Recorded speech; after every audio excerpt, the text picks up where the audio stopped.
Christian అయినా ముస్లిం అయినా ఆ మతాల మీదనే వ్యతిరేకత, మతాల మీదనే ద్వేషాన్ని నేనైతే అంగీకరించను. ఎందుకంటే హిందూ ధర్మం సర్వమత ధర్మాలని దూషించమని చెప్పలా, సర్వమత ధర్మాలని గౌరవించమంది. ఆ రోజుల్లోనే నాస్తికవాదం ఉంది, చారువాకమని, వైష్ణవమని, శైవమని అనేక ఉన్నటువంటిది. బట్ అన్నిటినీ ఒకళ్ళదానికొకళ్ళు గౌరవిస్తూ చర్చలతో దాంట్లో ఉన్నటువంటి సాధ్యాసాధ్యాలు, వాస్తవాలు జరిగినాయి. కానీ అదొక మేధో చర్చ జరిగింది తప్పించి దూషించుకోవడం, ద్వేషించుకోవడం లేదు.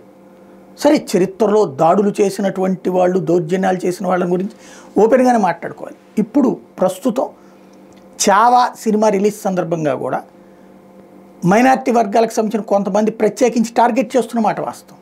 వాళ్ళు ఒక 20% మంది, ఇదివరకు 5% ఉండేవాళ్ళు ఇప్పుడు 20% పెరిగారు. బట్ మిగతా 80% సమాజం అది నిజమే అంటుంది, అంగీకరిస్తోంది.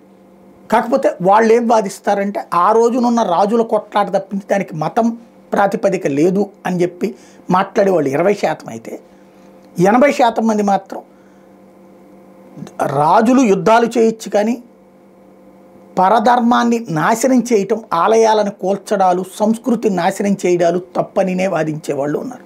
కాబట్టి మంచిగా అంటే జరిగిన తప్పుల్ని యాక్సెప్ట్ చేసే వాళ్ళని ఒక కోణంలో చూడాలి, రిజెక్ట్ చేసే వాళ్ళని ఒక కోణంలో చూడాలి. అందరినీ ఒక గాట కడితే విభజించి పాలించనేటటువంటి బ్రిటిషోడి రాజ్యాంగం, బ్రిటిషోడి రాజకీయం అవుతుంది.